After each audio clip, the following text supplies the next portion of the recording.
Hola, hola, sean todos bienvenidos una vez más a este programa denominado Sinfonía Oculta de la Existencia. Un espacio en donde nos proponemos compartir con ustedes distintas disciplinas, distintas reflexiones que nos llevan a reconquistar nuestra identidad más profunda, nuestra identidad del alma. Bueno, primero que todo quiero agradecerles, como siempre, la sintonía. Quiero agradecer también a todos aquellos que se han suscrito a la radio con conciencia, que han bajado la aplicación y que ya están siguiendo todos nuestros programas. Poco a poco la radio comienza a crecer. Ya contamos con más y mejores programas.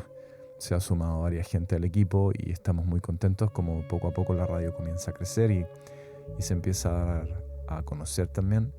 Por lo mismo los invito a bajar la aplicación, a instalarla en sus teléfonos y seguirnos. Estamos todo el día ahí con buena música, estamos todo el día con distintos programas de conciencia, programas orientados a hacer una comunidad más consciente, mejor integrada y más participativa, a modo de hacer un pequeño antídoto a la individualidad que por otro lado también está muy rampante hoy en día en nuestro planeta. Bueno, además me interesa recordarles que este programa tiene un Instagram. Ese Instagram es @sinfoníaoculta. Ahí pueden seguirnos y estar atentos a nuestros programas, qué cosas vamos haciendo también, y pueden escribirnos, comunicarse a nosotros para contarnos cuáles son sus temáticas favoritas, cuáles son sus dudas o alguna cosa que no les haya quedado clara, alguna cosa que les gustaría corregir también. Las correcciones son más que bienvenidas. Y lo último también es que si les interesa y les gusta el contenido de este programa, pueden escucharlo en su versión podcast, buscando sencillamente Sinfonía Oculta de la Existencia en el buscador de su podcast favorito, que puede ser Spotify, puede ser Apple Music, en Amazon también estamos. También pueden encontrarnos en YouTube. Si son usuarios de YouTube, pueden encontrarnos haciendo una búsqueda por Sinfonía Oculta de la Existencia. Ahí van a encontrar todos nuestros programas anteriores y pueden verlos en el orden que ustedes quieran, en el momento en que más les acomode. Eso por si no quieren perderse ninguno de nuestros episodios y de repente no pueden conectar a la hora en que se transmite este programa. Bueno, el programa de hoy viene cargado con reflexiones tanto de Oriente como de Occidente. Nuestra primera reflexión, nuestra pequeña primera historia, se titula ¿Cómo un hombre se transforma en Buda? El 10 de mayo es una fecha especial conocida como el Día de Bodhi. Se dice que fue un 10 de mayo durante una luna llena cuando Gautama Buda alcanzó la iluminación. Curiosamente, la naturaleza de la luna llena se asocia a la intoxicación de los sentidos, a la ilusión generada por los sentidos corporales. De acuerdo a las corrientes antiguas, la luna rige el cuerpo físico, por ejemplo, en los ritmos del crecimiento de la naturaleza. También rige el cuerpo emocional, simbolizado, por ejemplo, en muchas tradiciones por el agua. Y ya conocemos el efecto de la luna, por ejemplo, sobre el agua, sobre las mareas, etc. Luego también la luna rige el cuerpo mental. Por ejemplo, mente, en inglés se dice mind. Luego tenemos mond, que significa luna en varios idiomas. También asociado al término mente, tenemos month, también que es mes en inglés. Tenemos moon, tenemos la misma palabra mes, etc. Todas esas palabras provienen del sánscrito manas, que está asociado a la luna y a la mente humana. De hecho, el término humano también viene de manas, de un ser pensante. Bueno, Gautama, el Buda, alcanza el estado de iluminación y se transforma en Buda justamente cuando la luna, regente de la ilusión de los tres cuerpos de la encarnación, estaba en su punto más alto. Buda no es su nombre. Originalmente se llamaba Gautama Siddhartha. Siddhartha Gautama también dice. Pero pasa a ser Buda, que significa alguien que ha trascendido el intelecto. Yendo a la etimología de la palabra Buda, Buddhi significa intelecto y el sufijo dada significa estar por sobre algo. Luego, alguien que está por sobre el intelecto es un Buda. En contraste, alguien que está en su intelecto es un ser humano en constante sufrimiento. Le ocurre algo y sufre. No le ocurre nada y sufre. ¿Cómo fue que llegó Gautama Siddhartha a transformarse en Buda? Primero que todo, experimentó muchas cosas en su vida. Comenzó siendo el príncipe de un pequeño principado. Para su nacimiento, un sabio yogi predijo que sería un gran emperador o un gran sabio. Esto produjo un gran entusiasmo en su padre, quien pronto decidió entonces que sería un gran emperador y no un sabio. Por tanto, se propuso no exponerlo ante las cosas de la vida, pensando en que si llegaba a conocer el sufrimiento o la miseria humana, se podría convertir en sabio. Así que lo mantuvo rodeado de placeres, la mejor comida, las mejores vestimentas, los mayores placeres, todo. Cuando Gautama cumplió ya 19 años, se casó con una hermosa joven y se mantuvo en su palacio, separado del resto de la sociedad, viviendo en el placer y las comodidades sin experimentar ningún tipo de sufrimiento. Un día, Gautama quiso dar un paseo en coche por el pueblo. Le pidió entonces al conductor del coche que le llevara, y así fue. Y mientras daba su paseo, de pronto vio a un hombre viejo que caminaba dificultosamente debido a sus achaques. Nunca había visto en su vida a un hombre viejo. Entonces le preguntó al conductor, ¿qué le ocurre a aquel hombre? Y el conductor le respondió, ¿oh, a él? Es solo un hombre viejo. ¿Y cómo ocurre eso?, continuó preguntando. Bueno, eso le ocurre a todo el mundo. Todos se vuelven viejos en algún momento de su vida. Gautama se miró a sí mismo, joven y fuerte, y le preguntó, ¿cómo? ¿Yo también? Sí, usted también. Todos por igual, le señaló el conductor. Si vivimos lo suficiente, todos nos volveremos viejos. Esto fue toda una revelación para Gautama. Se volvería viejo. Luego, prosiguiendo su paso, vio a un hombre enfermo, recostado en la calle, que no podía levantarse y estaba sufriendo. Y dijo, ¡alto! ¿Qué es ese hombre? ¿Qué está haciendo? Bueno, lamentablemente ese hombre está enfermo, le respondió el conductor. ¿Y eso qué significa? Bueno, el cuerpo a veces se enferma. Le puede ocurrir a cualquiera. ¿Y a mí, un príncipe, me puede ocurrir a mí? Bueno, claro, le puede ocurrir a cualquiera. Y Gautama se dio cuenta que él podría ponerse así. Más adelante en el camino, se vio profundamente afectado al ver un funeral donde una muchedumbre acarreaba el cuerpo de un hombre muerto. ¿Y a él qué le ocurrió? Bueno, simplemente que ese hombre ha muerto. Solo eso. ¿Y eso qué significa? Bueno, sencillamente que eso le ocurre a todo el mundo, sin excepción. Y de pronto Gautama se dijo a sí mismo, ¿qué estoy haciendo? Aquí solo comiendo, disfrutando, y todo este sin sentido. ¿Qué estoy haciendo conmigo mismo? Y se le despertó entonces una gran conmoción, una gran lucha interna. Todo esto de ser un príncipe y todos estos placeres y su palacio, de pronto todo eso se derrumbó y comenzó a mirarlo como carente de sentido. Todo esto que soy, se decía, va a volverse viejo, se va a enfermar y por cierto va a morir. ¿Por qué estoy invirtiendo toda mi vida en esto? Para entonces, Gautama ya tenía un hijo pequeño.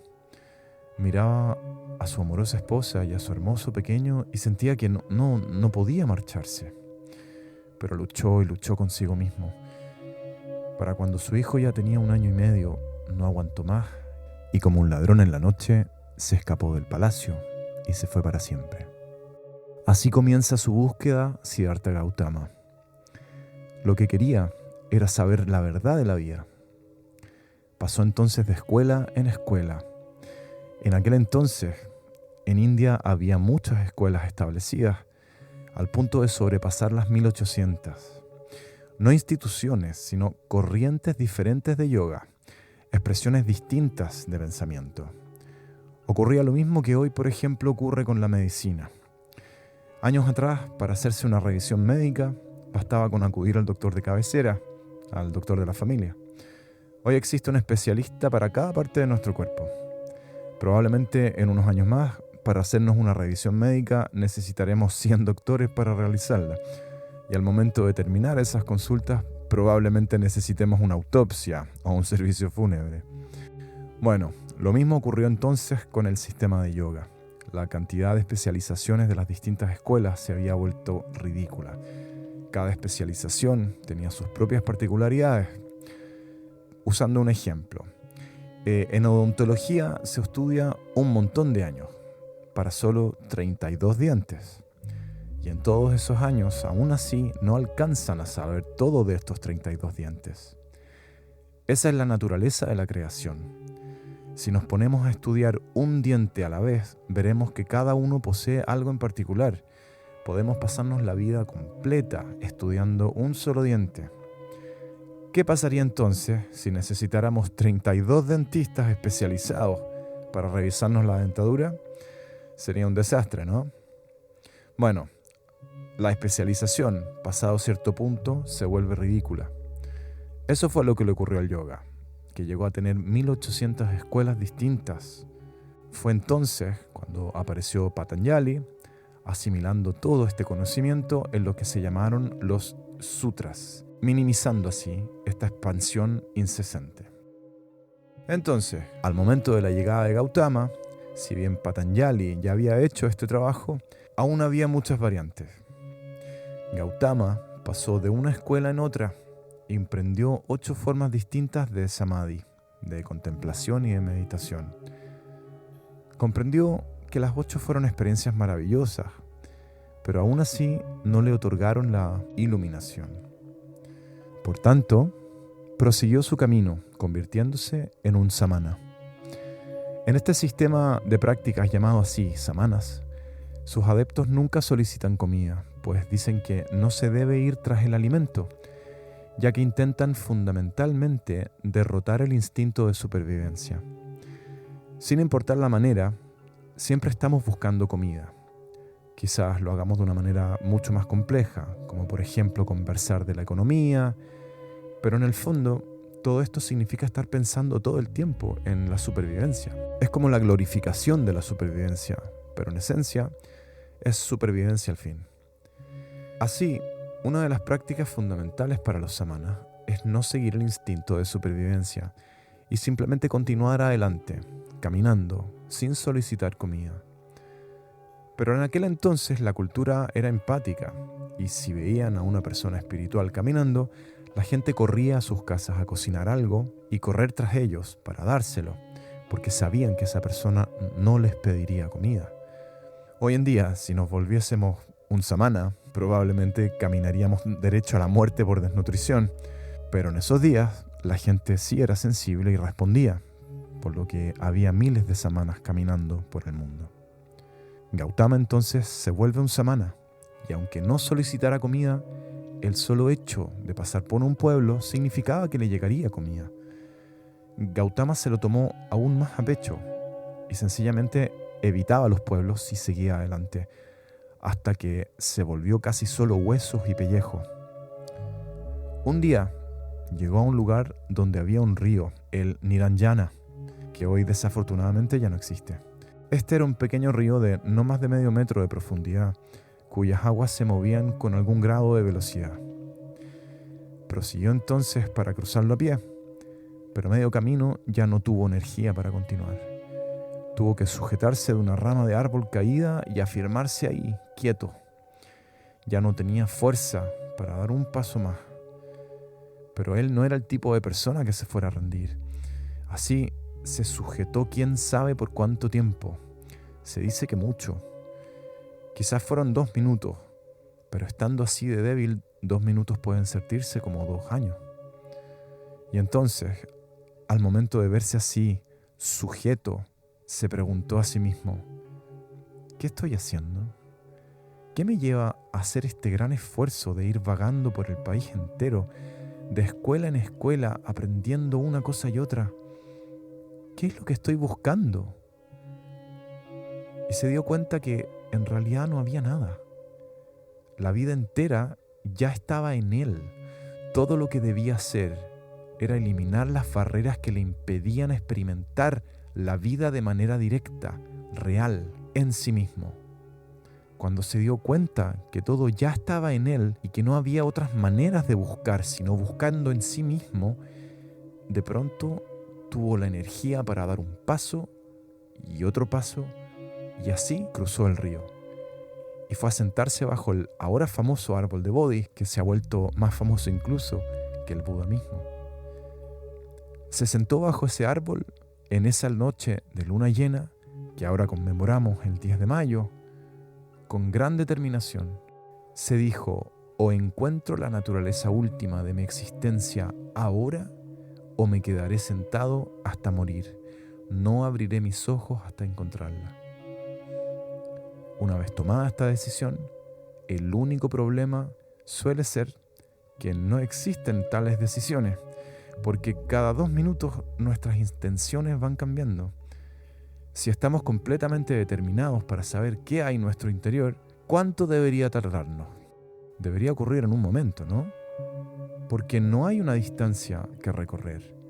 El tiempo es una cantidad necesaria solo cuando existe una distancia que recorrer, ¿no es así?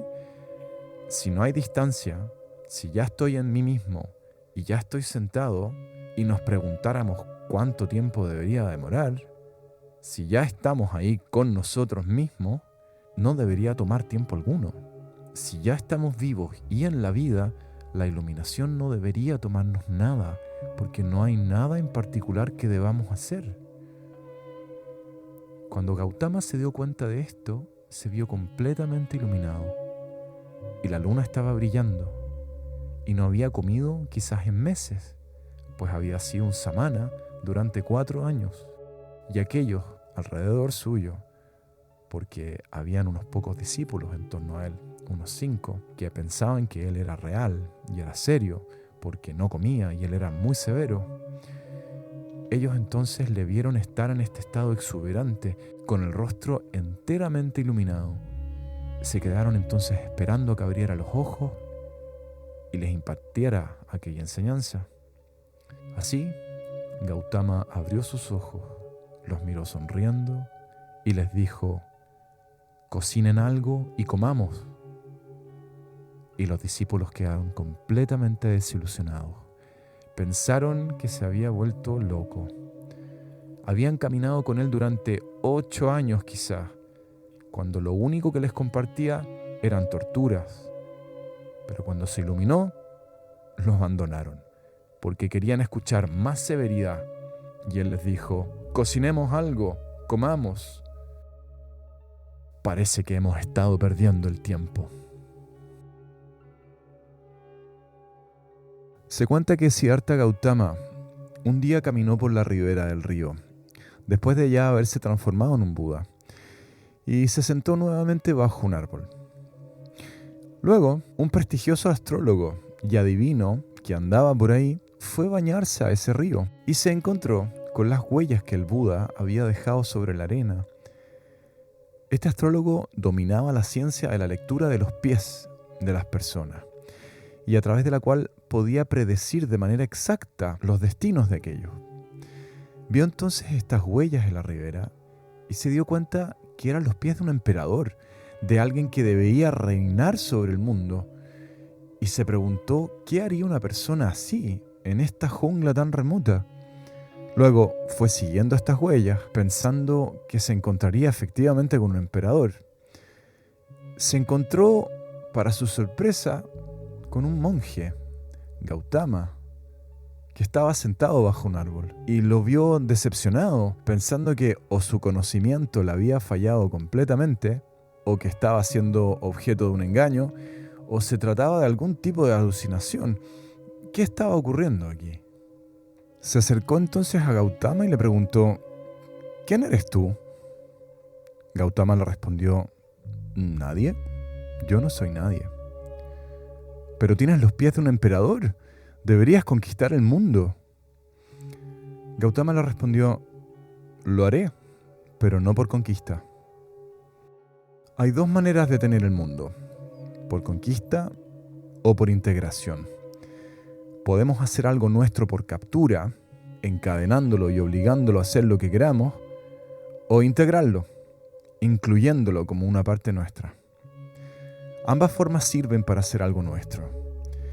Pero si usamos la conquista, siempre será un enorme problema. Si usamos la integración, esto se volverá una gran mejora, un enriquecimiento de la vida. Gautama le respondió, yo soy el emperador del mundo. El astrólogo le contestó, tú eres un monje, tú no tienes nada. No tengo nada y no soy nadie. Por eso es que todo es mío. Hoy en día, incluso los matemáticos nos están tratando de demostrar que entre el cero y el infinito no hay diferencia, son la misma cosa. Ser nada no significa ser inútil. Ser la nada significaría entonces incluirlo todo, serlo todo. Ser algo significa que solo se es eso, solo ese algo. Si somos nada, podemos ser lo que queramos. Así es como se conforma la vida. Si nuestra capacidad para responder no es restringida, podemos ser lo que queramos en cualquier momento dado. Por tanto, Gautama dice, de cualquier forma, yo soy el emperador del mundo. Si ese es un término que te guste, pero en realidad no soy nadie, porque todo es mío, de cualquier modo. ¿Cómo es que alguien o algo se convierte en nuestro? ¿Porque nos adueñamos de esto o porque nos hacemos responsables de él? Porque nos hacemos responsables, no porque nos adueñemos de él, ¿cierto? Entonces, si nos adueñamos de alguien a la fuerza, jamás va a ser nuestro. Así, el astrólogo va y le dice, tú eres un monje, no eres dueño de nada. Y encima me dices que no eres nadie y que todo es tuyo. ¿Qué es esto? Gautama le responde, tú te preocupas haciendo predicciones de la vida. En cambio, yo tengo un plan. ¿Por qué haces predicciones de la vida? Porque eres incapaz de crear un plan y de llevarlo a cabo. Por eso te apoyas en tus predicciones, ¿no es así? Si fueses capaz de crear y seguir un plan, ¿te apoyarías en predicciones? No creo. Tú te ocupas haciendo predicciones. Yo tengo un plan. Ven, sé parte de mi plan. Haremos que algo más ocurra. Debes hacerte parte de este plan. Y así ambos podremos hacer que algo maravilloso ocurra. Este mundo nuestro podemos transformarlo en un paraíso si todos nos guiáramos por un plan paraíso. ¿No es así? El asunto sería entonces regirnos solo por ese plan paraíso, porque existe una distancia entre una posibilidad y una realidad. Entonces, ¿tenemos el valor y el compromiso para recorrer esa distancia? Porque eso es todo lo que se necesita.